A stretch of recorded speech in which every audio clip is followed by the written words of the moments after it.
Volume 10 दरसून और हलीमा के मनाजिर part 1। Fatima और हलीमा उस जगह आती हैं जहां बोरसा में दाखिल होने के लिए सुरंगें खोदी जा रही होती हैं। हलीमा उदास नजर आती हैं। फातिमा उनकी तरफ देखकर कहती हैं, हलीमा बस करो बहन, अब कई दिनों से तुम्हारा चेहरा हंसा नहीं है। हलीमा कहती हैं, मैं अब हंस नहीं सकती बहन। फातिमा पूछती हैं, क्या तुम दरसून को इतना चाहती हो? हलीमा कहती हैं, मैं अपने वालिद के लिए दुखी हूँ आपी। फातिमा कहती हैं, जब बाबा ठीक थे तब तुम खुश क्यों नहीं रहती थीं? हलीमा खामोश हो जाती हैं और एक आह भरती हैं। जब वो एक तरफ देखती हैं तो दरसून बेसुरंग से बाहर निकलते हुए नजर आते हैं। वो काम कर रहे होते हैं।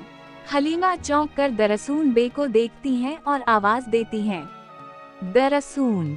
दरसून बे उनके पास आते हैं और कहते हैं, खुश आमदीद, हम सुरंग में सुराख करने वाले हैं। फातिमा पूछती हैं, आप यहाँ क्या कर रहे हैं? आपको तो जलावतन नहीं किया गया था। दरसून बे कहते हैं, जी हाँ किया गया था, मुझे सुरंगों में जलावतन किया गया था। हलीमा हैरत से उनकी बात सुनती हैं। दरसून बे मजीद कहते हैं, पत्थर उठाऊं, मिट्टी हटाऊं या बोरसा का रास्ता खोलूं? फातिमा दरसून बे से पूछती हैं, क्या मेरे भाई ने आपको ये काम सौंपा है? दरसून बे कहते हैं, औरहान बे ने खुद मुझे ये काम सौंपा है। फातिमा कहती हैं, आप ये सब जानते थे जब आप कबीले से जा रहे थे, और फिर भी आपने मुझे कुछ नहीं बताया। आपने मुझे बिलावजह परेशान किया। दरसून बे सवालिया अंदाज में हलीमा की तरफ देखते हैं। फातिमा मुस्कुराती हैं और चोरी चोरी हलीमा को देखती हैं। दरसून बे कहते हैं, औरहान बे ने मुझसे कहा था कि किसी को नहीं बताना। मैं अपने सरदार का हुक्म कैसे टाल सकता था? और इसके अलावा आप क्यों उदास हो गई थीं? हलीमा घबरा जाती हैं और कहती हैं, मैं आप पर क्यों उदास होंगी? मैं इसलिए उदास थी कि आपको मेरी वजह से जलावतन किया गया। हलीमा शर्मिंदा होकर फातिमा की तरफ देखती हैं, तो फातिमा मुस्कुराते हुए हलीमा को ही देख रही होती हैं। दरसून बे हलीमा को देखकर मुस्कुरा देते हैं। हलीमा गुस्से से कहती हैं, देखें ये हंस रहे हैं, मैं अभी आपका खून बहा दूंगी। फातिमा हंसते हुए हलीमा को रोकती हैं और कहती हैं, देखो हलीमा, दरसून बे गए ही नहीं थे, तुमने बिलावजह कई दिन तक मेरा दिमाग खाया। हलीमा कहती हैं, आपी ये आप क्या कह रही हैं? फातिमा कहती हैं, तुम उसी लायक हो।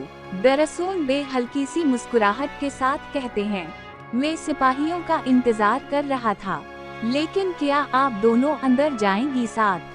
फातिमा कहती हैं, हम सिपाहियों के साथ दाखिल होंगे। हलीमा दरसून बे से कहती हैं, मैं उसी जहन्नम में पली बढ़ी हूँ। दरसून बे, क्या हमसे बेहतर कोई जासूस हो सकता है? दरसून बे मुस्कुराते हैं और कहते हैं, कैसे? क्या ये कहानी सच्ची है? हलीमा मुस्कुरा कर कहती हैं, ओह, आप इसे कहानी समझकर सुनते हैं, लेकिन मैंने इसे जिया है। फिर कहती हैं, इस तरह क्यों घूर रहे हैं? अपने काम पर जाएं। दरसून बे कहते हैं, जैसा आपका हुक्म हलीमा खातून। और फिर दरसून बे वहाँ से चले जाते हैं। फातिमा प्यारी सी मुस्कुराहट के साथ कहती हैं, आह मेरी बच्ची, और दोनों खुश होकर एक दूसरे से गले मिलती हैं। अगले मनाजिर में हमें दिखाया जाता है कि फातिमा और हलीमा काम कर रही होती हैं कि अलाउद्दीन बे वहाँ आते हैं और पूछते हैं, सुरंग खल गई होगी इंशाअल्लाह, है ना? फातिमा कहती हैं, सिपाही उसी पर काम कर रहे हैं भाई, लेकिन मलबा बहुत ज्यादा है।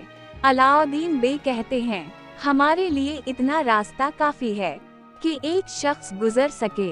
एक सिपाही दरसून बे को देखकर पूछता है, आपको तो कबीले से जलावतन नहीं किया गया था, आप यहाँ क्या कर रहे हैं? दरसून बे कहते हैं, औरहान बे ने मुझे बोरसा में जलावतन किया है, उसी लिए हमारे पास बोरसा फतह करने के सिवा कोई चारा नहीं, वरना मेरे जाने की कोई जगह नहीं।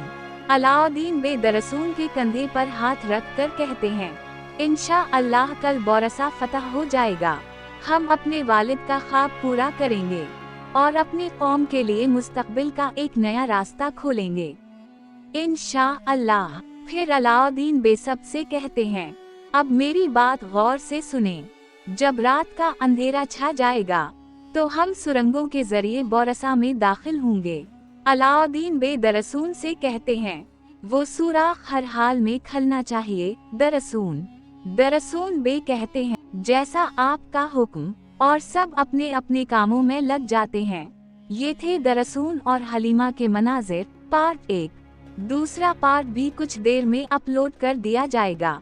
अभी के लिए अल्लाह हाफिज।